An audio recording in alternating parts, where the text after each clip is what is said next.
My name's Michelle Hart, and I was born in 1942.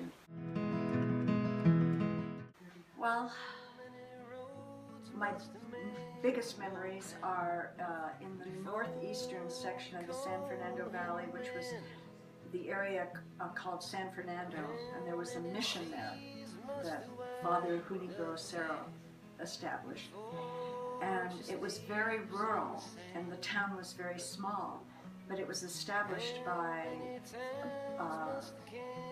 the Mexican community established it, so that probably the majority of people in the town spoke Spanish.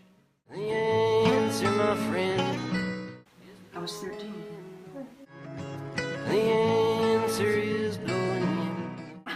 Well, in 1955, nobody knew about the war in the United States. Nobody, unless they were in the service. Nobody paid it, or in the government, more specifically. Nobody paid attention. That was simply when the French left, left Vietnam because they had lost, much like we did a mere 20 years later. But so we didn't even know about it. Vietnam wasn't a word in our vocabulary. And it wasn't until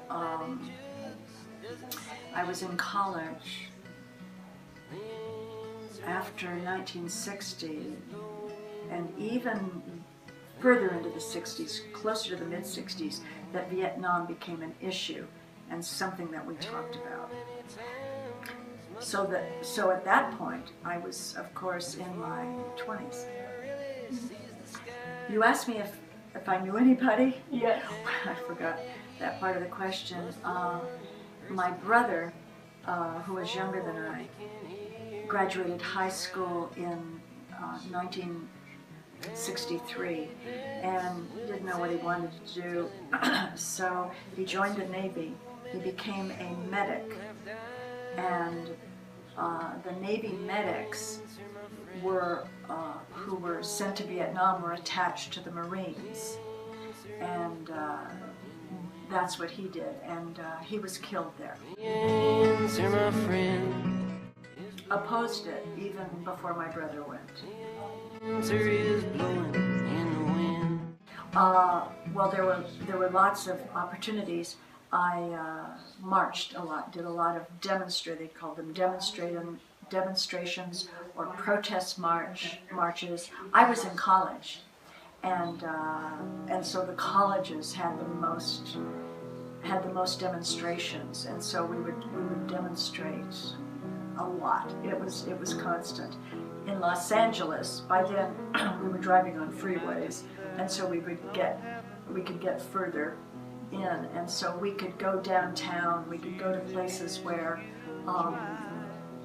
big politicians, and in fact, at one point President Nixon showed up, and we all went to where he was to demonstrate against the war, and so that's what we would do.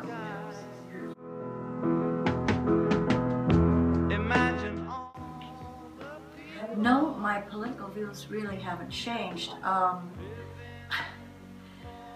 I was against the war in Iraq, and when they were voting and when they were, there were debates in Congress, I was on ski trip, I remember, and yet there I was at the ski resort, and none of us, it was a big ski resort, and none of us were skiing. We were all standing in the cafeteria, in the lodge, watching the debates, and there were people from all over the world that were working there or skiing there, and we were all against it. We were all against it, the war in Iraq, and things don't change. The war in Iraq it's on, like right now.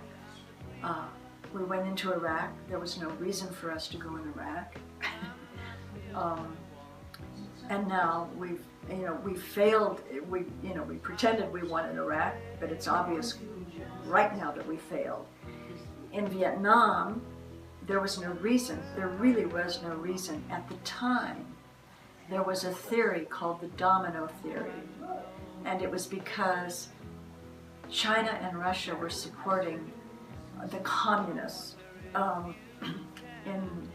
who were mostly in North Vietnam, And the thought was, well, if you let the communists take over Vietnam, then the entire Southeast Asia will fall, and then the world will fall to communism. And of course, what happened was we lost in Vietnam in 1975. The communists did take over Vietnam, and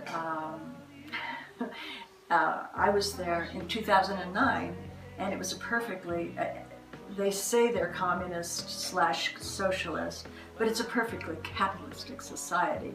The government is communistic, but nothing, there was no domino effect, you know, and in fact, we have good relations with them at this point.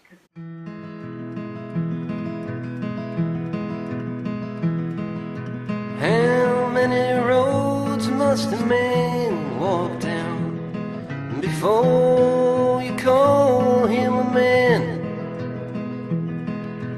How many seas must the white dove sail before she sleeps in the sand?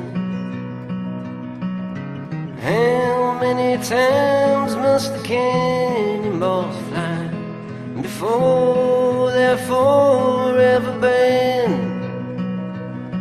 The answer, my friend, is blowing in the wind. The